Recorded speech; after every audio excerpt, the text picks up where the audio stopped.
So somebody flashes or Lucian dashes while you're Wing, it's just like Fizz Q now, right? Right. You have to make contact with them. So people are going Q into E, or like sometimes 3 points E, max Q, because they go Windspeaker's Blessing a lot. And they just want that healing. They want to give the resistances and the trading potential. So he becomes very, very difficult to deal with. He also heals minions too, which is actually a little underrated because it just makes it so that your wave is going to push and that you can make a slow push actually happen. So yep. I think he's very, very powerful right now, and especially in the right hands. Yep, totally agree. So we've got ourselves in a champion select. We can see the first sets of champions coming through. No ban on the Alistar, so Team Liquid Academy going to allow Ember to take this first round if they want. Corki comes in. That was a champion that I believe was banned this time around. I could be wrong, but either way, I think Corki is one of the best first picks in League of Legends. Yes, I agree. Flex pick there, but also means that when you run a double AD composition, one of them... Double marksman. Yeah, double marksman. One of them is magic damage, primarily. Right. Yeah, so, Corki is a 80 to 70% magic damage marksman. Yeah, he's great because he's self-sufficient with an escape. He's got a playmaking ability with the package, which people will sometimes zone out when that package is picked up, and then it comes through, and you're just like, oh, I should have played back for just 1 minute, and then it would be gone. He's got wave clear. So he's taking care of a lot of these things, and he just opens up compositions to be like, oh, your top laner wants to run Graves? He can do it now. He wants to run Quinn? He can do it now. Yeah. So. Well, Ember get 2 incredible good power picks for themselves, though. Poppy up in, we assume, the top lane for solo. The Alistar is back for stunt. So once again, even if that dual lane is advantage, it is hard to make that advantage really stick against Alistar. He's always going to be useful. Of course, the farm doesn't matter on him because he's support regardless, but it means you can sort of resuscitate that lane being an Alistar support. Zirene gets the Rek'Sai again, and we're looking at kind of the same champ select here for Team Liquid Academy, just with a Corki added to the mix. Yep, and that's the Lucian. So the Corki is already given away that is going to be a mid lane Corki. They didn't want to give that over to, or the Lucian over to Laud. So Alistar picked up very early, high priority for stun. I'm very surprised, though, that Lulu is not being seen right now. Yeah. Especially with the prevalence of double AD compositions. Lulu with double AD is pretty much flat broken. Sure, but there's not a lot of room to get some of these ADs. I suppose if you're going for Corki Lucian, like a double marksman like that, but yeah, Kindred right now still disabled for this week's games, at least for Challenger. I'm not sure what LCS is going to be in a couple of days, but Graves getting banned, there's not a lot of room to run around there. Ezreal picked up alongside Victor, so Ember going to stay with the exact same laner they had before. Now Laud has gone off the Kalista because it was banned and is now going for Ezreal. Yeah, Ezreal has become more and more popular, mostly because the tier build, people feel really good about it. People feel really good about the kiting ability now. I mean, the 30 CDR Ezreal got better than it used to be. Yeah, and the Q and all of that stuff. That Iceborne's 20 CDR now as well. Like, a lot got better about Which made it so Frozen Heart is pretty much something you almost never buy now. It now is the tank buy, right? It is the, I'm going to slow all of your attack speeds, not movement speeds buy. So, situationally relevant, but no one's getting it right now in many of the roles because all the top lane tanks are fighting each other. Yeah, and like Poppy's going to get Iceborne Gauntlet in this game and just try to slow. So this is a double Iceborne Gauntlet composition here for Ember. A lot of kiting, a lot of wave clear with the Victor, and they have engage potential with 2 champions as well as peel. So they have a lot of peel here with Ezreal, Alistar, Poppy. It's hard to get in on this team, and they can pretty much fight the fight on their terms. Sure, absolutely, and Ember's got plenty of damage for that fight when it does happen. So scary things to look out here for Team Liquid Academy. They've got some poke for themselves, and in fact, they've locked in now a Maokai for the top lane here for Zig. So some playmaking definitely available. Maokai could even go right to glory, but can get in either way. And Thresh and Rek'Sai also as frontliners with the double marksman behind them. Yep, having the double marksman alongside the Maokai was something that we saw last year, was people would pick Maokai and then they would go ahead and lock in 2 AD carries, and that was usually the composition that they would want to run with. Right. Sometimes they'd pick up a jungle Nidalee as well for a magic damage poke. Yeah. But right now with the Corki filling in that role, as before it wasn't so much, it was actually pretty split. Now it's just primarily magic damage from Corki. Yep. Yep, and especially the poke kind of has been magic damage for the last couple of years now, so, but in the team fights it would have been different. Now, either way, we're looking at the last couple of picks now for Ember. They need a, jungler at this point. It's going to be Dr. Mundo once again here. Of course, you could flex the 2, I suppose, but really we're probably going to see the almost exact same team comp. The only switch up here for Ember is Kalista was banned, so Ezreal came in. Otherwise, the same comp, the same types of stuff is available. Team Liquid Academy actually changing quite a lot for themselves. Yeah, also the Poppy was the Fiora for solo last time. Oh, you're right. I'm backwards. Yeah, I mean, it was on that side of the map. Right, Poppy it was the red side Poppy in the top it corner. trolled me. Yeah, and so yeah, but there's still a lot of the champions that were played last game are going to be played in this one for them. So the Kalista banned away, and they're going to take the Ezreal lot of kiting here, a lot of potential to, even the Mundo is a great kite champion. Sure, he's even got a decent amount of poke. Like, of the junglers, it's like, obviously Nidalee's up there. Yeah. The Mundo is actually a respectable poke champion. Especially against tanks, too. Weird as it sounds. Sure, and you've got a big front line there, three melees, essentially, for TLA. Yeah, and I think that the Mundo is a great pick into the Rek'Sai. As Rek'Sai, I feel very useless against the Mundo. I'm never going to have enough damage to kill him. Yep. Invading him is really kind of awkward because if he catches you, he can pretty much chase you down with cleavers unless you find a wall to go over and kind of ditch him. But you lose a lot of HP pretty much through the first like 3 items of the game because you're not really going for too much magic resistance right off the bat. So yeah, it's not there in the build really. Yeah. Well, it'll be fun to watch for. Of course, junglers 1v1ing is not the most important thing in League of Legends. There's plenty of factors that take place. I know you're a jungler, so you're like, oh, I just duel this guy. And like, it's because Kindred's disabled that we don't see it. No. The most important thing is really how much farm the AD carry gets. Thank you very much. Could you please What if I play an AD job? carry? No, you're playing a marksman. I'm the AD carry. You got to get your Marksman's never going to happen. Listen, okay, look, considering the fact that actually, I think it definitely will happen because it's really dumb to say, oh, it's an AD jungler. No, there are physical damage junglers and magic damage junglers and tank junglers. But for example, and you guys are with me on this one, Team Liquid Academy are running a double marksman comp, not double AD, because Corki does like 80% magic damage. And that's true. As much as it's now splitting hairs, AD is essentially synonymous with physical damage because you literally buy attack damage as a stat. Yes, he does build attack damage. And what's on awkward Corki. is he buys attack damage items, although I've seen Triforce Rapid Fire Cannon, which basically doesn't. Like, Triforce has as much AD as it has other stats. Rapid Fire Cannon doesn't even have AD on it. So, like, Unless you're Jhin. There's more split. Yeah, I know. Like, there's more hairs to split with all this wonderful stuff. I know. Essentially, what it comes down to, as you keep trolling me, is I think marksman is the term that will stay. I'm not saying you need to call bot lane players marksman players, because Mordekaiser, I want to believe, is still a thing. I've played him some. I think he's fun. But as far as class goes, I think it's a double marksman comp. Okay, it is a double marksman comp. Yes. Didn't you watch Jat's League of Learning about marksman per game? Yes, I did. Yeah. It was quite good. North America, we're behind the trend. Yeah. I think that we're going to start seeing 3, 4 marksmen per game. I don't know if they can get 4. I don't think that would be a good comp. I would actually not want to play a Quinn Graves Corki Ezreal comp. I would love that, and then throw Poppy in support or Alistar in support. Be great. I mean, I'm sure someone could play it, have fun playing it in ranked. I'm sure you'll get it at some point, but I just don't think it'll actually be optimal. The team is so squishy. Okay, fine, Graves builds like half tank, but like, I don't know. We're getting off topic. Quinn would also build the same thing as Graves. That's true. You should do Sterix Hex Drinker, huh? Yep. You're right. All right, maybe they're more durable than I thought. All right. Well, as we get ourselves into the game pretty soon, the players have had to pause for a bit, and one had to go to the bathroom. In case you were wondering, etc. We're talking about items. So we're talking about random crap, as we do have to have a brief delay for the players. So it technically doesn't mean that bottom lane role that plays alongside the support is not really the AD carry role, because when you lock it in like dynamic queue, it's bottom. Right. Yes, your bottom. Right, which is I think intelligent. I actually think that was a really good choice. It's like, look, the design goal behind that is like, there's 3 lanes of income, and the rules of gold efficiency and how item scaling works is you should probably focus them on one person at a time and not share that, and then also the jungle, right? Yes. So there's the 4 farm roles and a support who's not getting, and like they're supported in items with Frost Queens and things like that. Yeah, and especially because it's just like, what lane are you going to play in? Right. Top, mid, bot, and then there's a support and a jungle. I'm down for that bot lane role, not to be marksman every time. Like, that's fine. We've seen LCS games where we saw at Worlds, Def played Jace terribly, but he did it. And we've seen LCS games where we had Nidalee Soraka as the bot lane, and that was Shushei's old team. I'm blanking on it now, but they were pretty good, and they were in the beginning of season 3, and they played. Hosan played Nidalee. Yeah, that was it. Dragonborns. Yeah. I blanked on the team name, but we've seen fun things out there. It's the exception more than the rule, but always a possibility, of course, for these teams. And either way, it's the bot lane carry role, just like there's a top lane and mid lane carry role. At some point, we're like going to go back to like full season 1 status for like Lee Sin Taric is like a legit bot lane. Oh man, I mean that rework one day Taric rework. That's true. Everybody knows it's coming. Mm-hmm. It's been announced. So. And that Lee Sin rework where we give him eyesight.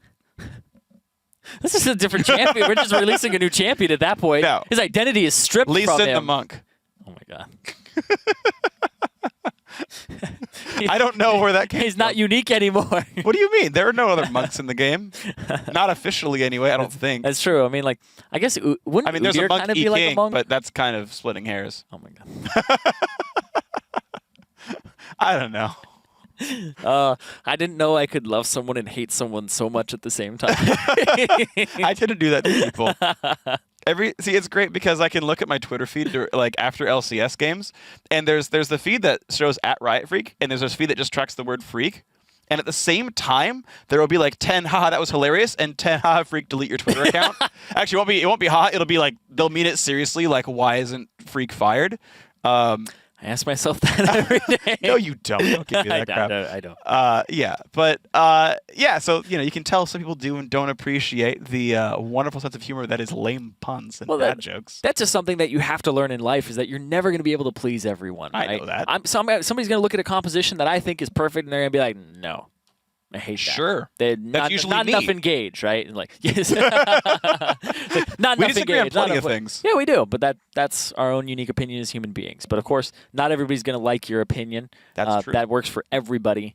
So in all walks of life. Exactly. And you got to learn to be okay with that. I know. Don't change your opinion. I mean, some people still think the Earth is flat. Like, and that's their opinion. It's scientifically proven to be wrong. Yes.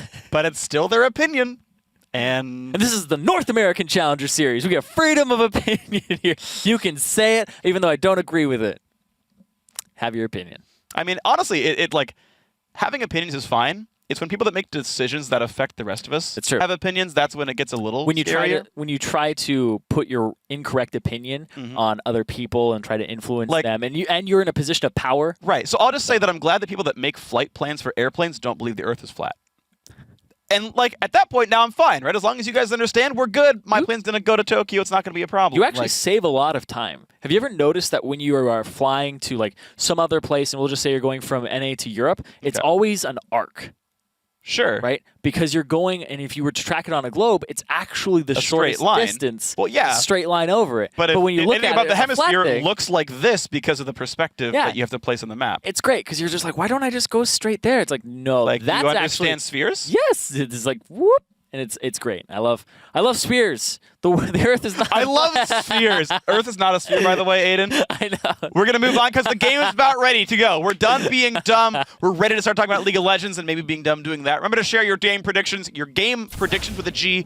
Tweet to @LOLesports. Use #TLA winner, #MBR win, and we have ourselves a game of League of Legends. It's more exciting than talking about globes. Here we go. Game 2 between Team Liquid Academy and Ember. Debatable, but we won't get into that debate. We had enough time.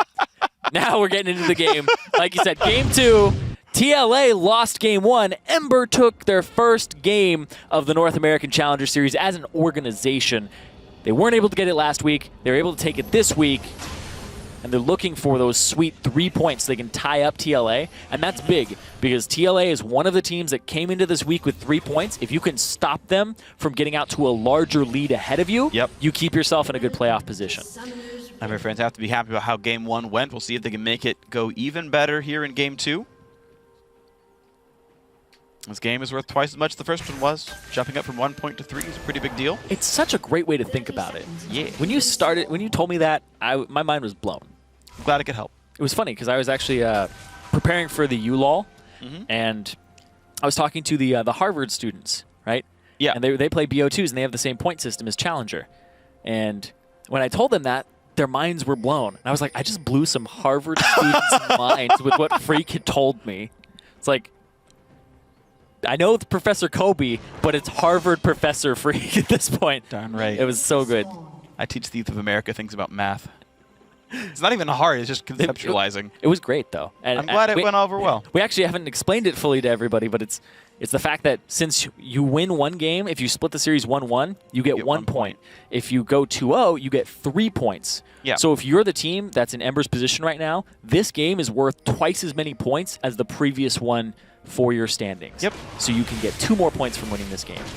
Yeah, it's great. Math. Stunt has 2 people to attack right now, and actually Lod's coming as well. Too. Whoa, They've stunned Zeri, who smites it safely, and all is well for them. But Lod, takes some poison damage, but that's going to be okay. And this is what happens when you're TLA and you start on the greedy side of the map. You can get punished. Lod, making a smart play. I love doing this, by the way, on bot lane, is taking one or both of the parts of blue buff as I walk in, or red buff if I were ever going to be doing any of this. No, wait.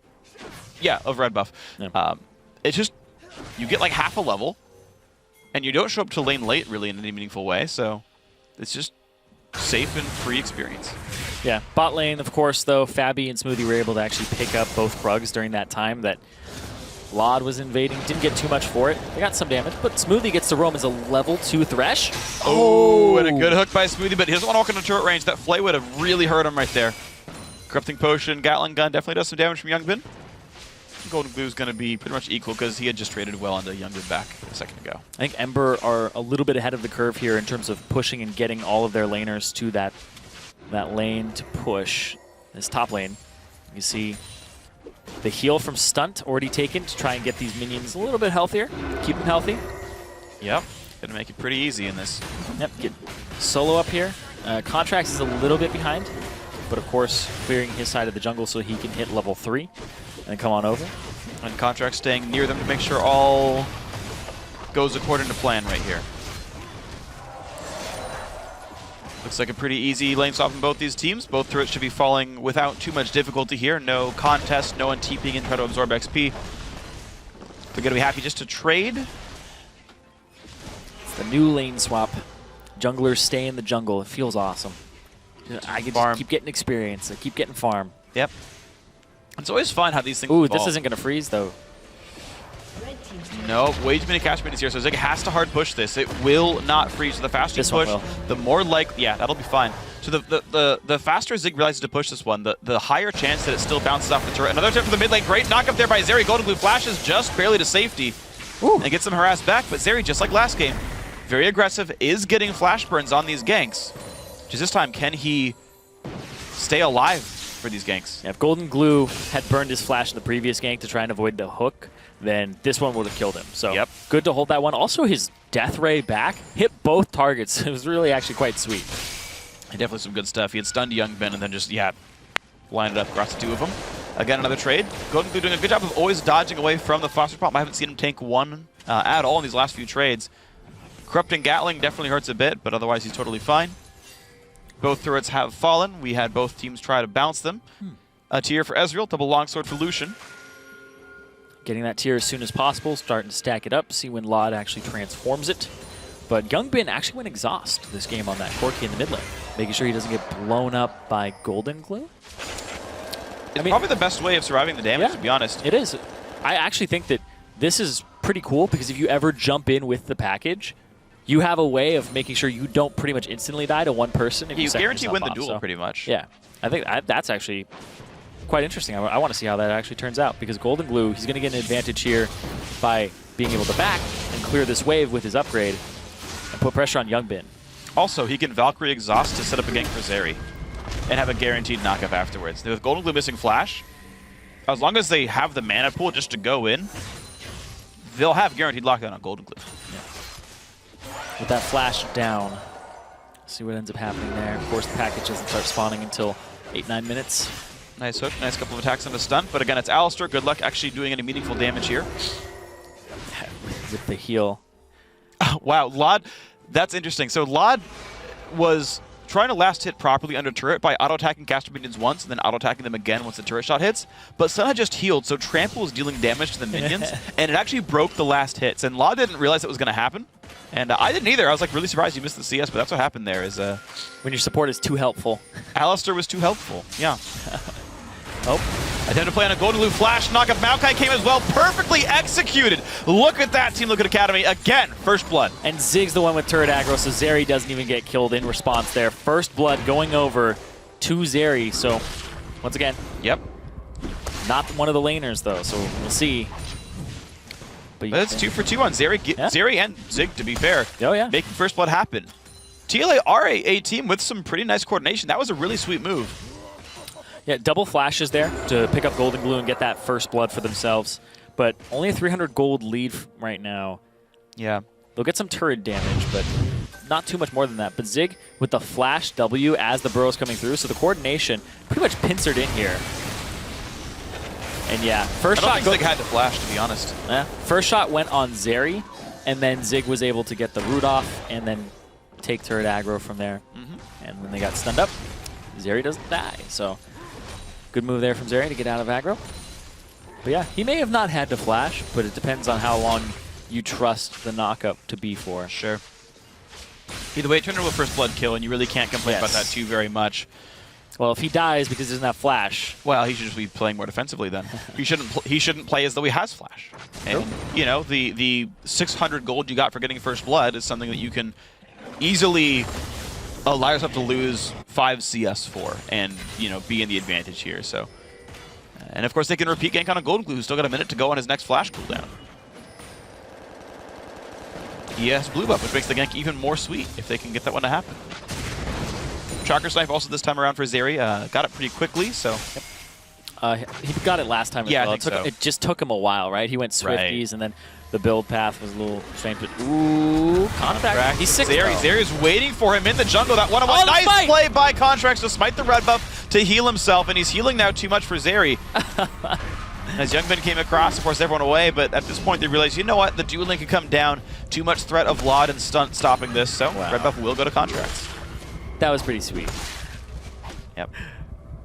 Very, very smooth there from Contracts. Smites the red buff to get an extra burst of HP while his ultimate is on. Oh, that was nice. It was like old old Smite. Oh my god, Hunter's mission? The purple one. Trailblazer. Rangers Trailblazer. Oh my god. You know what happens is I start memorizing new items like Hunter's Talisman, then Trailblazer just go right out the other side of my head. I mean, why? You don't even need the word anymore. Nope. It's fine. Yeah, it's interesting because as much as, like, I want to talk about this as a topic, actually. We made a big deal over that smite. And I'll bet you the vast majority of the viewers are like, yeah, I knew that happened. Like, obviously, if you smite red buff, you heal.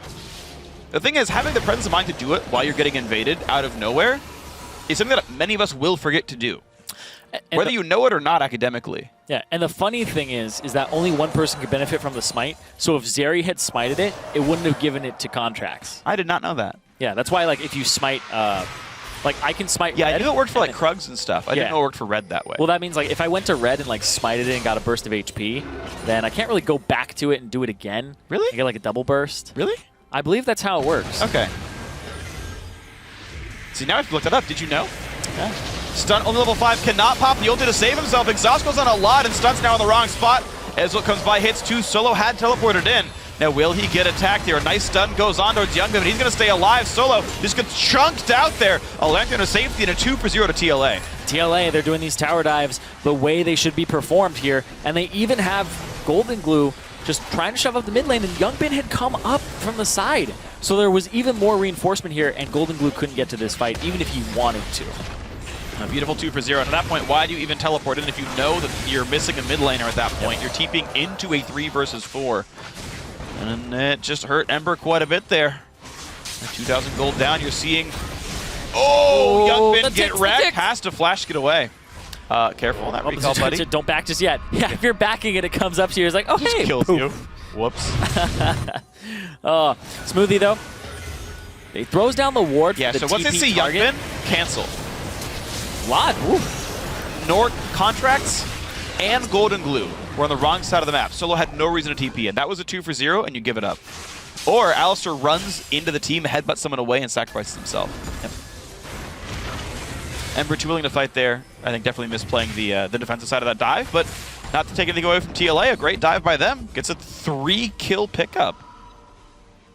And TLA, they're having overall a much better game than the last one. Of course, they went for some tower dives, and Zeri was getting picked up on the back of them. So now, a game where they aren't really having those types of trades go down. Youngbin, though, with that one death. Yeah, Youngbin did get taken out, but all is well right now. Oh, also, to confirm, only 1 time per spawn can you get on red buff. Can you get any burst of mana from the blue buff or health from the red buff? Makes sense. Now we know. The more you know. The more you know. Golden Glue, easy take on the Raptors here. Youngbin is 1 death here, but we're going to be okay. Only a 1,200 gold game, though. Ember, once again, are winning in farm in the mid lane and jungle, as they were last game, to make up for their sort of early kill deficit. Well, also making up for the 80 carry deficit. Just like last time. Youngbin, whoa. Wants in onto Laud. Does some damage, misses the skill shots in the end, though. Nice little L play there. That was the... He went for the long-range package, then realized that he slightly missed where Laud was going. He's just cutting off his retreat. He did. I mean, made him, jump over the wall towards the turret. And that buys him a lot of time to start playing for this dragon right here. So Team Liquid Academy off the early lead, taking what they can of the map, and that will be dragon number 1. And TLA, 1,000 gold lead, a little less than that for themselves.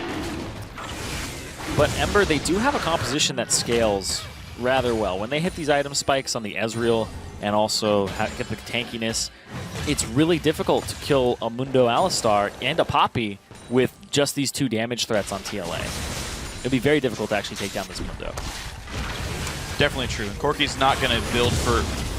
Oh! 3-man stun, the knockback. Zeri's going to flash. He'll get zapped out by Golden Glue anyway. He's going to drop the stun towards Youngbin, make him run away as well. And here comes the chase. Here comes a lockdown from Solo. Youngbin has nowhere to go. And that's going to be 2 kills picked up for Ember, punishing for that invade. And this is why Stunt's on the roster now. Apparently, you can come back from a deficit with that play. Great presence of mind, and also on the same page as the team. I'm going to go for this flash pulverize, and everybody's there to back him up. And they clean up, they even up the score, and they actually go up to a lead here on Ember's side by taking this mid lane turret. Really beautiful stuff. 1,100 gold lead for Ember. They should be safe to recall as well as the rest of TLA is just spawning, or I should say respawning now. Contract's not even missing a beat, steals away the Krugs before he backs up. And this is a great mid game yet again from Ember. And it happened last time. TLA, they had a pretty good early game, and then boom, Ember, in the middle of the game, have a great team fight. They do a dive correctly. They get a little bit back and forth off of dives from TLA. But man, that play from Stunt, full credit to that. That was a huge play. He only got 1 assist off of it too, but it made the rest of TLA scatter, and that's when you were able to get those flanks off. Everybody's uncoordinated and they can't push forward. Yep. 2 for 0 plus a turret. Definitely a very good fight for them. Zeri, just planning to give the blue buff over to Youngbin. Triforce is now done on Corki. That is something you can start really abusing and trying to really make an advantage from. Yeah, and you can see Fabi's build. He's got the double, I guess the double blades. Yeah. Double BF swords, double long swords. This is the build that he actually did on MF as well when he goes for Essence Reaver and Infinity Edge back to back. I'm honestly seeing a lot more of this now. Instead of like the Essence Reaver rush you typically see on these sort of attack damage casters, going from BF sword to Essence Reaver is only 25 attack damage, and it costs you like 2,000 gold, which is, do the math, not very efficient. I've been seeing a lot of double BF sword. I've even seen a triple BF sword start on champions like Lucian and Misfortune and whatnot. And then they combine other items later, and they really are just concerned with their early spell damage. Ooh, Zeri actually unburrowed for the knockup, but that's... Ooh. He lives. Yeah, smoothly saving his life, though. That could have been really bad. Oh. Okay. Close one, though. We're good. We're good. I don't know why I made that sound. That was a weird sound. But I was... Anyway, Contract is 2 levels up over Zeri, and it's so miserable as a Rek'Sai. You feel rather useless. You're pretty much a vision bot at this time. And Contract's, Mundo says he goes where he pleases, but he literally can pretty much go anywhere that he pleases on this map. Just not into those 3 people at that time. Yeah, yeah. Later on, he will do that. He just didn't want to. Right, it didn't please him. Golden Glue gets exhausted. Youngbin really wants in. Valkyrie's forward to get the kill. Beautiful stuff right there. Making sure he got Triforce procs and the auto attacks. Takes him out. Beautiful play. That crit at the end for about 380 damage. Oh, yeah. Golden Glue just goes down off that last shot. And he's trying to run. He's trying to wait for that cooldown, but the exhaust came up big there too. That's why you take exhaust. You have the dueling power. You Valkyrie forward, you exhaust him to get away from the Chaos Storm, and it worked beautifully. Laud's still skilling up best that he can, but this game is remaining very, very close here, and seeing who can make the big plays is going to be a very big deal. There's a lot of potential. These guys, both teams, Ember, they want to get that. They want to get that 3 points. Uh-oh. 100 health left. He's going to live, but that was painful. Yep. Righteous Glory for TLA. In the top lane, we have Zig with that, and that's going to give them the ability to start rushing into these fights and starting them. But I don't know how often they actually want to start these fights. They just want to go for that backline, lock up Golden Glue. Zig might not even be a peeler. I feel like Zig is going to be a diver. I think so. I think absolutely getting locked down for... This is the cool thing about sort of a lot of these double marksman teams is you tend to put them in teams where both marksmen have some decently long-ranged abilities. Lucian has Culling, Corki has his R, and any sort of lockdown ability allows you to land those essentially poke skills. It's a lot of the reason why back in the day people would run Trundle alongside Nidalee is if you can slow them down, you'll land the Javelin. And it's the same sort of idea where you can use lockdown tanks like this in poke teams, not because you're trying to like keep your poke champions alive, but because you can give them offensive threat by making sure that their targets are going to be hit. And there's definitely a lot to be done here with TLA. Even Mundo can take meaningful damage. Here we go, another knockup onto Contracts. He pops his own ulti. Youngbin does have the package right now. It's got 20 seconds left on it. He's going to have to use that to run away, which will create a carpet of "you can't chase me." That's fine, because they want to go right into this one. Zig dives into the team, has to flash away, though, on the Maokai. Getting knocked up several times by popping the rest of the team, and now Zig's going to go down. Not tanky enough for long enough, certainly. Now Contracts looking to go forward. Youngbin does have Valkyrie, does get away with it, but now Fabi's going to take a cleaver to the back of the head, and the team will keep chasing. A blue hit is going to happen from Lod. Great lantern, but Youngbin yet again gets slowed by a long-range cleaver. Contracts will finally miss a skill shot. Wow. TLA runs away. Only one person going down there, and it's the tank Zig out of position, a little too far up. But if you're TLA, that's pretty much the best of the worst situation you could have possibly been in there. Yeah. It was a fight that TLA wanted, though. They thought they could really go in and pick off Mundo, and the rest of the team just collapsed so quickly. Picking off of Mundo is almost never something you think you should think that you can do. I'm not saying it was a smart Picking off choice. Ezreal, though. Oh! Good hook into auto attack into Q, into auto attack into auto attack, and down he goes. We're just casting auto attacks at this point. Only so many things they had to do there. There were what, like literally 7 skills that could have hit? True, but the double BF sword's coming up big for Fabi there, getting all of that attack damage off, and being 60 CS up over his lane opponent, over Lod. Yep. Fabi's making a big impact in the Challenger Series. If TLA is going to win, I think it has to be off of Fabi here. Yes. He's the one who's actually poised to kill Mundo, to kill this very tanky Poppy as well. And it's got to be Fabi doing a lot of work to make this happen, honestly. One Dragon picked up for Ember, good for them. 600 gold lead, they've tied the Dragon score, and this game is just incredibly close. Back and forth here. You can see how both teams want this, but both teams are also adjusting to new members. Ember, Stunt looks like a great fit for this team. Zeri, there's still some questions about how he's fitting in with this team, because they're a team that's used to having a ton of synergy. Sure. Right now, though, TLA definitely have the option of winning this one. We'll see. The option. Do I really want to? There are some games where you're down like 15,000 gold and it's like, okay, theoretically Echo Fox could throw, but you don't expect to win those kinds of games. I mean, I guess the TL main squad made it happen. That was the reference I made. Yeah. Have you now joined me in what I was just saying? It's always strange because I never know if you like make those intentionally or not. If I reference specific teams, I'm almost always intentional. Okay, cool. I don't just say it to like mock a team like Echo Fox. Just they were the team that happened to have like the worst upset loss this season. It's unfortunate for them. I mean, I like the people, I like the team, but that's a rough game, and it hurts to lose games like that. And Solo and Golden Blue were people that were part of that game. Yes, they were. It's even doubly sort of relevant. Yeah, they've had to recover from a lot of losses in the LCS recently. The Immortals won, the Echo Fox comeback won. This is the sister team, Golden Glue and Solo. They want some revenge for what happened to them in the LCS. True. This is when you get picked on and like you think you have the older brother against the ropes, and he comes back and you're like, you know what? Fine, beat up your little brother instead. That's I'll beat up your little brother instead. I've never heard of that. I have beef with you. I'm going to come after your family. That I've heard of, actually. Yeah. Challenger got very dark very quickly. But Lod, he has completed his Muramana here, so he's going to have an extra burst of damage and have the Ezreal power spikes at this point. He needs his cooldown boots, though, and then you'll hit that really good stride where you're just constantly throwing out Qs and you become incredibly annoying. Speaking of throwing out Qs, Smoothie lands a stun there. Stuns up Zeri, says don't do that. Oh. Lod with the red buff, by the way, is one of the most annoying champions you could ever deal with here. He's going to put the ult towards Youngbin. Has to Valkyrie race. Still gets tagged by the corner of it. Yep. But that is a half-health Corki. The wave clears here. TP came in from Golden Glue. And Golden Glue, his flash is very recently on cooldown. Yeah, Golden Glue burned everything. He TP'd and flashed a second ago. I'm not sure what for, but he is here in the mid lane. Looking to make the siege happen, but good luck sieging against Lucian, Rek'Sai, and Corki wave clear. The entire team actually is in the mid lane right now, which means everyone splits up. Solo's been set down to the bottom lane to split push. He fat-fingered his Oh, he did. His flash as he was trying to TP. So. Oh, ouch. Unlucky. I gotta get. He flashed a little bit closer towards his team, so that the TP is not as far. Yep. Travel time doesn't matter. Doing his best impression of Billy Boss. Going for that shorter range teleport. But I mean, it happens. People have fat finger abilities all the time. It happens in the LCS too.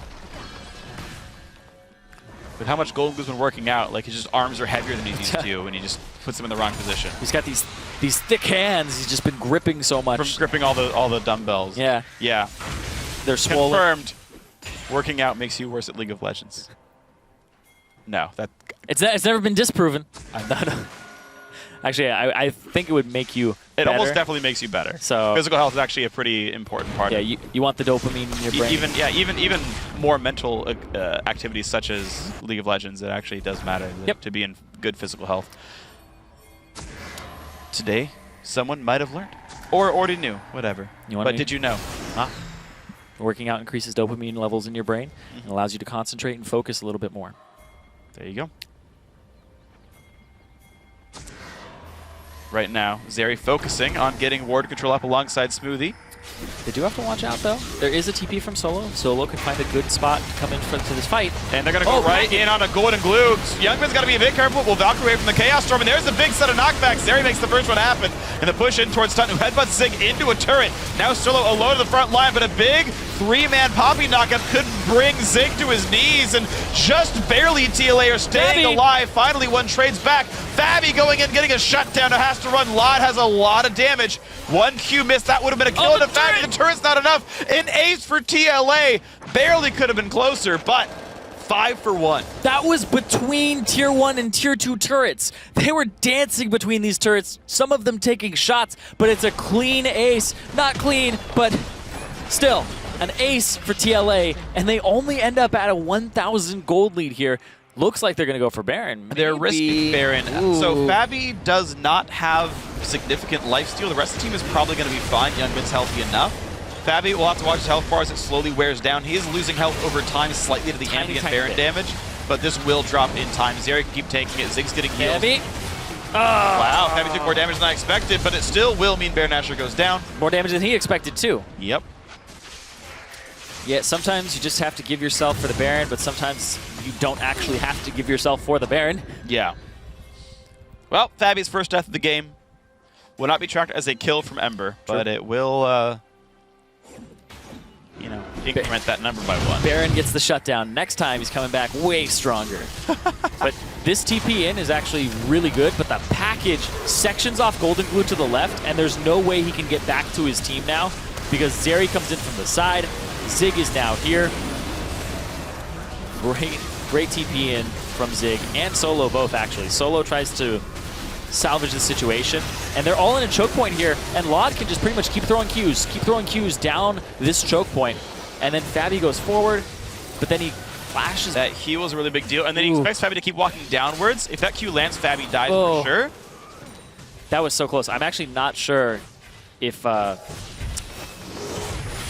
Dangerous Game saved Fabi there or not. He was, I guess close. Maybe. Close. I think he leveled up as well, right? Yeah, he's taking a turret shot, and it looks like he got a level up and a Dangerous Game at the same time, so maybe saved him. Might have been. Yeah. So Youngbin with the aggressive play, actually helping his teammate out there. But with the Baron buff on, TLA, they have the top turret in their sights right now. It's only Solo defending it.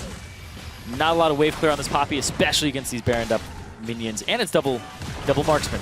Almost said AD. Nice. Double marksman. And those champions are very good at knocking turrets down. So, Triforce IE on Youngbin. S3 for IE Zeal on Fabi is going to be a lot of attack damage on these turrets. No rapid fire cannon though, which actually still makes sieging a bit difficult because to hit a turret puts you in range of Victor's damage. And actually in range of like Solo Flash R, for example, if you wanted to go really tricky about this. So minor concerns, but Youngbin 1v1 against Solo, honestly, with the Baron buff, not going to make that too difficult. You see Ember wave clearing as best they can, but still losing ground as mid lane, down to half HP. Smoothie can hook Lod. Ooh. He ends up hooking him. There could have been an opportunity, but they need this minion wave. They have good wave clear. Golden Glue, though, he'll be able to actually stop a lot of this siege. Despite it being a Baron buff, it's really hard to get in on a Victor's wave. Yeah. Get in on his turret. Yep, Victor and Braum, I think, are like the two, I would say, actual best turret defending champions in the game. Anivia's pretty damn good, too. Anivia's really good. I just don't think she's quite Victor tier. Well, she can, like, wall off places, too, or, like, cut the minion wave in half. I mean, she's super good, right? She's like top 3 mages, I'd say. But, like, Braum legitimately makes you pull turret aggro. It's true. And blocks the damage from the turret. You know what's fun? Is that Braum actually beats a Victor, because he absorbs the laser, too. That's true. Well, obviously, he can tank the damage, but he usually can. Yeah, usually E, and you'll just take the laser and stop it from going through. Very, very true. Well, Midland getting cleared pretty easily. No progress to be had for TLA, and the Baron buff is timed out, so only, I believe, 1 turret was killed as a sort of payment for Baron going down. Fabi's sacrifice nearly in vain. Yeah, they top lane tier 2. That's true. Top lane tier 2. They got the mid outer right before they went to the Baron. So. Congo's looking for a way in. Ember now looking to play aggressively now that Baron buff is gone. Only a 4,000 gold deficit. That is moderate for 28 minutes, but certainly not unbeatable here. Nice hook from Smoothie. Yeah, just try to get some damage on this turret. Moving their double ADs around. A lot of damage. This turret's gone. They're constantly moving the double ADs around on TLA's side so that they can get to these turrets, and it's just checking for weakness. Are they a little slow to rotate to this side? Yep. Is Ember lagging behind? Did they not put their Victor here fast enough? Yep. Then you're able to take the wave. Pretty much no problem and take the turret. And when you're in a situation like this, it really depends on what the enemy champions are, because there's 2 factors here. There's the wave clear power of Ember squad, and also their catch potential. Yes. Because as you're going back and forth, you actually can't ward literally everything. So people can sit in pockets of fog of war. If there's a Lux can catch that Corki on a rotation. Otherwise, he's taking a long way around, and he's slower than the Ember squad. If he takes a shortcut ever, light binding dead, and suddenly that gets really, really difficult. The only real engage tool for Ember here is the Alistar. Everyone else you can kind of see coming, and they can't really flash into you that easily. Solo kind of can, but it's just not as good. And so TLA have very few things to actually have to respect as they go back and forth between these turrets. I'm surprised we're not seeing more walling off of choke points from Golden Glue with his gravity field. Yeah. I think that you can actually stop rotations by doing that, or actually if somebody's lagging behind, you cut them off from the rest of the squad. So yeah. I think it's a great tool that's being slightly underutilized right now, but there haven't been too many opportunities for it. Sure. But we'll be looking out for them in the future, seeing if he can make the difference with it. Package is up, though, for Youngbin. He doesn't have it on just yet. He's clearing the top wave. Yeah, this is something you want to pick up when it's the correct time. I think one of the first mistakes... he needs to run away. Yeah, he's going to run up to the north. We'll talk about this in a little bit. He's going to run right into line, right into Golden Glue. This is not a good thing for Youngbin. This is going to give a bit of room for Ember here. They've knocked down the mid laner. How much can they get? Because right now their bot lane's already being pushed by the rest of TLA. Ultimate from Ezreal coming through. How many minions is it going to kill? Oh, she knocks back some minions. That's kind of cool. They have to walk back in, but look at this. There's no one here to defend. This will be a turret picked up, and at that point, you could say worth it for Youngbin. His death got his team a turret. Yep. You end up actually not hitting all of the minions there on solo side. You can hit pretty much as many minions as you want in a line with the Keeper's Verdict. I do it all the time. It's the Poppy wave clear. One of your teammates dies across the map. You don't want them to shove. Minions, get out of here! Like, you don't even care if you hit the other people. You just have to get the minions out of there. Well, Solo will do everything that he can on Nox's Poppy. And it will be killing a couple of minions away. Mm-hmm. So yeah, talking about Corki real quick, you talked about the package spawning.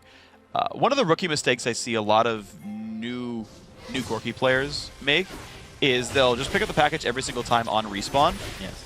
And the thing is, it lasts on the ground forever.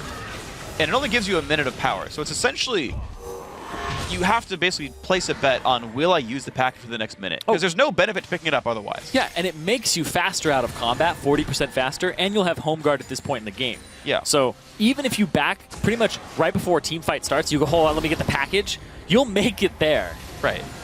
I mean, it's sort of like the equivalent of popping elixirs, but instead of costing gold, it costs you an 8-minute cooldown.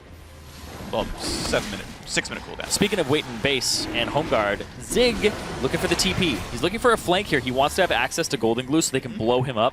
Because if Golden Glue is gone, the threat to your AD carries, or your marksman, is nullified. Yep.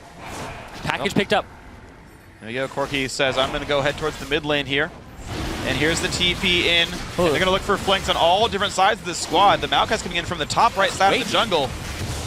And just the threat of Maokai and the threat of Corki is enough to push Ember all the way off that dragon. They know better than fight for that one. Yeah.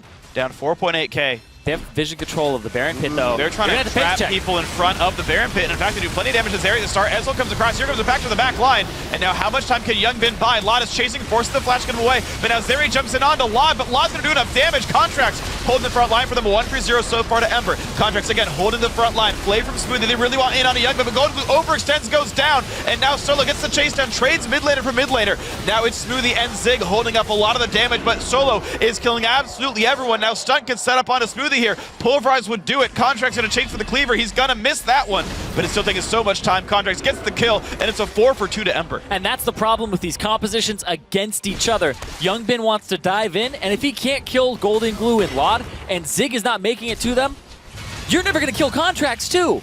Contracts was zoning Fabi the entire time. He was soaking the damage. You don't have enough damage if Youngbin is going after Golden Glue and Lod for Fabi to do anything to this guy. There's just too much in terms of stats that Contracts is able to soak up. And the thing is, I think even despite how big Contracts is, there are ways to play DPS check in this one. It's called getting an Executioner's Calling on one of your auto-attacking champions and just playing who's got bigger numbers. Because Corki diving in and getting essentially soloed is one of your two marksmen. He's got an Infinity Edge and a crit item. This guy does a lot of damage. Yeah, Fabi went for the Last Whisper instead of the Executioner Calling first. So he's just looking to get through that. But watch this. Youngbin says it's time to go. He goes deep, and then both damage dealers peel off to go deal with him. And Zeri goes after Lod, but Youngbin is no longer there to actually return any damage. So Contracts is running around. Stunt has the ultimate on. You can't do damage to Stunt. Solo is trying to peel backwards, and then Contracts is just soaking as well. So they kept Youngbin dove by himself, and the entire team of Ember collapsed onto where Youngbin was. Yeah. And then Zeri decided to dive in. He gets picked up because of it, and Ember ended up getting an ace. It's really rough. Like, I understand the thought process, right? You have a Righteous Glory Maokai. That's pretty much guaranteed lockdown. You have Zeri, who's got plenty of tank stats and, you know, Alacrity, Boot, Swifties. Like, they're quick. They can get there, except that they didn't finish the job, right? They didn't actually finish off blue build QSS Ezreal. Yep. Double marksman team with a Maokai can play tank the front line. That is a playable strategy. With a 5,000 gold lead, you probably win that DPS check. Oh yeah. They went for the maybe potentially better game plan. I can't argue that it couldn't have worked, but it didn't work, and the dive horribly backfired. And here's the thing: is it's still TLA 4,000 gold ahead of Ember. Yeah. So that was a fight that Ember needed to win to stay in this game. They have some Baron control. Scuttle's gonna go away. He's throwing Contracts. Nobody believes you. He's an actor, but it's a bad one at that. Trying to make it look like he was throwing cleavers at Baron. Didn't happen. Nothing to see here. There's no tabs. TLA, again, they are the team with the lead. But right now they do not have control over Baron. They're trying to get it back. And Solo's actually on the wrong side of this fight. He's going to jump through onto Fabi to try to get himself back with his team. Ezreal tags only a couple people. Double man knock up there. Oh, and a big burst goes in, and wow, Fabi just got absolutely one shot. Now in on towards Smoothie, who's got Iceborne Gauntlet slows in the brain, and a double kill comes through for Golden Glue. The burst was too much to deal with, and Ember have a 5v3 on the map. Solo with the Poppy play there. This is one of the big reasons that you take Poppy. When you're able to get the heroic charge down to a 4.8 second cooldown, or around a 4-second cooldown, you just hit him into the wall, 2-second stun. Initial stun didn't happen on Fabi, but then afterwards, Keeper's Verdict is a 2-second snapcast stun, and then he gets the stun afterwards with the second heroic. Right now, Zeri, he's trying to find a way in here, and Youngbin dove. I don't know. Youngbin just dies in the side of the Baron pit. Zig wants to fight them. They're trying to just, like, stop the hemorrhaging and stop the bleeding and stop the Baron, but that's not going to really do much of anything. Baron is still going to be an easy take right here. Zeri getting pushed around. Golden tries to get the burst, but Zeri's still around. They're going to stop damage until he dies, and now they've got that one done properly. And TLA, by trying to stop the Baron, just gave away more kills, more gold, and now Ember's tied. Exactly. It's even right now, and oh man, if Ember was able to play from behind with this composition and being down 4,000, 5,000, 6,000 gold before the first ace came out for them, they're definitely going to be able to play while they're even here. Mortal Reminder is not out for Fabi just yet. And this just seems like a suicide mission. Golden Glue is actually able to get a lot of damage on the Youngbin before he even gains control of his champion. And the entire time, Solo's just toying with Zeri over the wall, smacking him back and forth, like these cooldowns on Poppy, and there's nothing that Zeri can do about this. Just the entire time. It's like, hey, going back and forth. It's actually quite silly. I had no idea what was going on up there. That was funny, though. Oh, it's actually a Lord Dominic's reminder here for Fabi. No mortal reminder for the Mundo. Yeah, so Fabi wants the selfish damage, and it will make Fabi do more damage to champion. I mean, it's better against solo. It's better against stunt. Yep. It's just not quite as good against contracts. But TLA, I really think they need to play DPS check. And honestly, the armor pen helps you, but the grievous wounds helps everyone on your team. And I think optimally against big self-healers like this, Mortal Reminder is the right choice.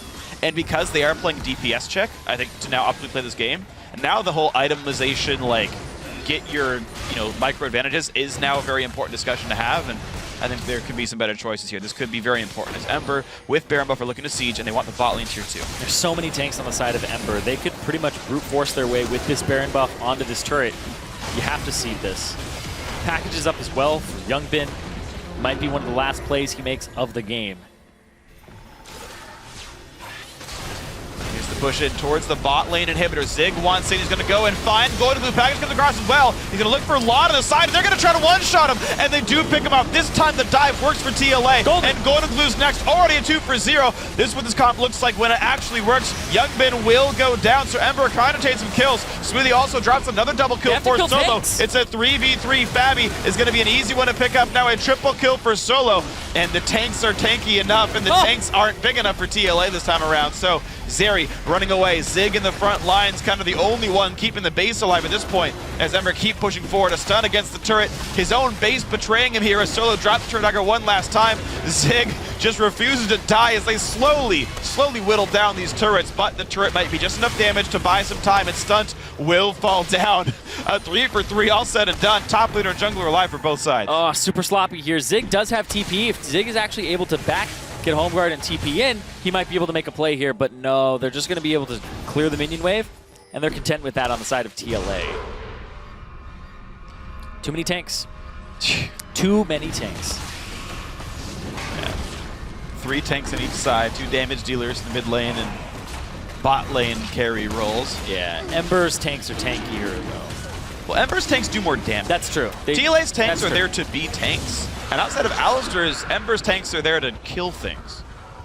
Which is why when you dive the back line and expose your AD carry, you lose the fight when you trade kills.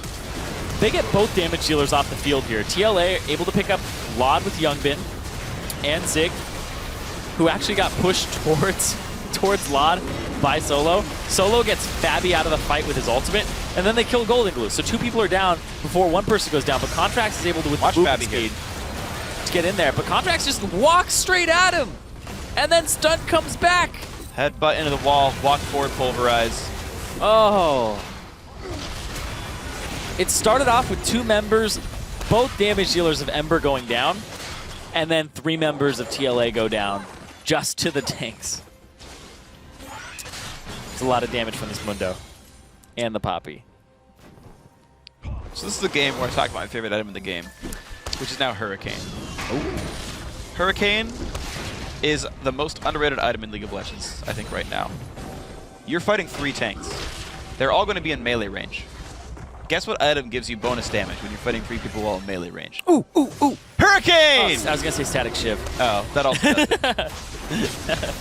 But I really Sunfire Cave.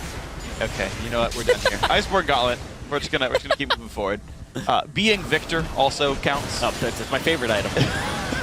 Hex score. Hurricane's an amazing DPS check item, which is what TLA needs. Just rapid fire cannon right now. People really like that burst. Yeah. It feels the best initially. I know it feels very good. It's got that visceral feeling. Like, hard to give up. Yeah, I know. I know it's hard to give up. It feels really good, but it's actually pretty crappy for sustained damage compared to its other counterparts. Oh, Well, here we go. Bot lane in Hiv fight, round number 2. This turret is one hit away from dead. Solo can walk up and right-click and it will die.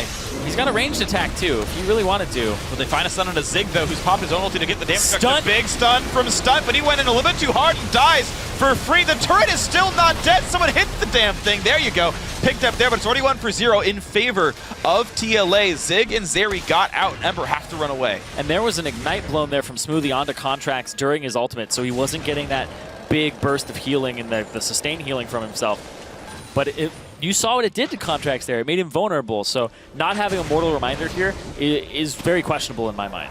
Yep. Frozen Heart did come through, by the way, Smoothie. Yep. Picked that one up. True. Iceborne Gauntlet not exactly important on Thresh, so a couple attack speed slows will help. Honestly, Poppy, Mundo, and Ezreal all care about that debuff. And we're shortly approaching the area where everybody has 6 items, and then the gold just doesn't matter. And it's all about what champions you picked and how you position and play the map and the team fight. So no longer about what advantages you already created for yourself. But we're not there just yet. Yeah. Still have half an item to go on Youngbin, as well as Golden Glue, who probably will just keep that QSS forever. I don't know. Maybe you could just turn that into a Mercurial. I mean, you give might yourself as some well. movement speed. Yeah. I mean, the attack damage will theoretically be useful at some point.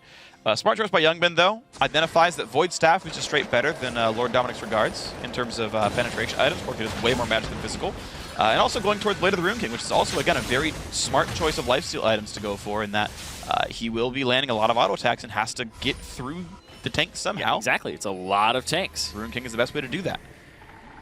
Of course, Rune King not going to synergize with his Void I think Staff, it's fine. So. Well, so my understanding is all the proc damage, like, because Triforce. Oh, yeah. Well, it turns. all that damage goes into half magic anyway. I didn't know that about the Ruin King portion. I assume it does. I haven't watched the numbers, but I haven't seen Ruin King flat out says it's physical damage, whereas Trinity Force just said it gives you this extra. I right? suppose you're right. It's something we could check and test at some point down the line, but I would have guessed that it would convert to magic, but maybe I'm wrong. I mean, I guess actually, Trinity Force says bonus physical damage, so yeah, it's a mystery. I think the Corki passive. So I would bet that the Corki passive supersedes all damage types. It says no, it's this. Probably. You're probably right, but anyway, he has the package right now. It's been picked up on Youngbin.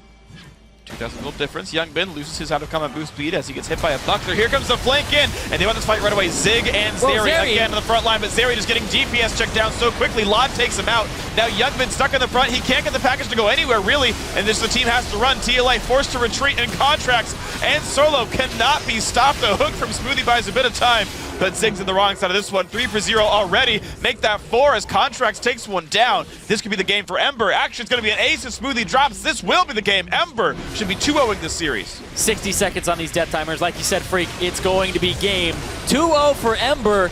They're going to move themselves to 3 points, but even just as important, they keep TLA at 3 points, and they don't let them get any further ahead in the standings. We have a tie right now for first place. 3 ways. We do right now. So Ember, congratulations. Looking, despite only having 1 roster substitution since their series from yesterday where they didn't have stuff, they had to play with Westrice, look a whole lot better. I'm actually going to say something here because Ember, after their first week, I was sitting there going, this organization put a lot of hype around themselves. They were trying to get the community to be like, you know what, we're going to win it. Yeah, we're the guys. Believe in it, believe in them. And they had the infrastructure and they're building and building and building. And after week 1, it was kind of like, okay, it felt like they were just a lot of talk and it might have been a lot of hot air. But they come in this week, they seem very prepared. Even though they're behind, they're able to come back against TLA, who were favorites coming into it. Granted, they do have a new jungler that they need to synergize with and need more time with. But this is a matchup that now you own the tiebreaker for positioning on Ember's side. So if they do end up tying and Zeri or whoever comes in the jungle position ends up making this team get off the ground, well, now they're jockeying for position at that top later on. So good matchup there for Ember to end up winning. Yeah, 2 big storylines for me here. Ember improving very greatly. I think one of the big guys for that was specifically Contracts, who played incredibly well both games, getting Dr. Moon to both those. But on the flip side, TLA honestly threw that game away.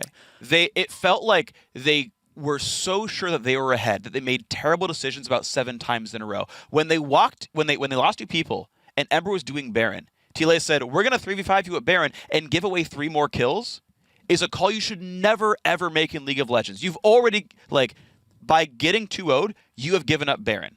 They are going to get Baron. You can either give them 3 more kills or you can not give them 3 more kills. And they chose to give away 3 more kills. Yeah. And they kept bleeding kills away. And that's really heartbreaking because TLA definitely had, I think, the ability to make this a tied score and didn't want it. Yeah, and also, when you compare your compositions, your team, if you're TLA, you kind of have a timer on it where you're looking at double marksman. You're like, all right, we're getting all these turrets. We're getting this large advantage. We need to continue to keep the pressure on because these tanks are eventually going to get to a point where they hit a large damage spike and they're able to dive. They're able to disregard our front line because there's too many of them for diving, that it becomes a big problem. And they didn't keep the pressure on, and they made those mistakes. That was the thing, is they gave away that pressure because when they made a mistake, they kept following up with another mistake. Yeah. Just let the first mistake happen, and you don't have to salvage it. Just wait for everybody to come back, and then just try it again. So they're a little bit too antsy there, a little too eager to get back into the game or back on their feet when everybody wasn't on the same page again. So TLA, like I said, rough stuff. Really, really rough stuff. Too much action for that composition. Sure. And to talk about sort of the structure of that team, right? They qualified as Team Liquid Academy with Dardoch, with Matt. Those guys got pulled up to the main squad to be shot callers. And then Dom came back in at TLA, and then Dom is gone. And so all the people that used to shot call in the Team Liquid organization have retired or are on Team Liquid Prime. And so I think that's what we saw in the mid to late game here is a lack of voice. But that was capitalized on by Ember. Ember did super well. They clawed back from a big deficit, some good team fighting from them. The tanks went to the right places. The fighters went to the right places. And I think this is what the organization needs as well, because after that first week, people were doubting. People were questioning. Sure. Ember, with Stunt on that, win. He looks like he's right for this roster. And it's not just a win for the players. It's a win for this organization now, showing that they actually came to play with their NA talent. All right, well, we'll see how well Ember does next week around. But for now, we're going to take a quick break and move on to our second series between Team Dragon Knights and Dream Team. We'll be right back. Getting knocked up several times by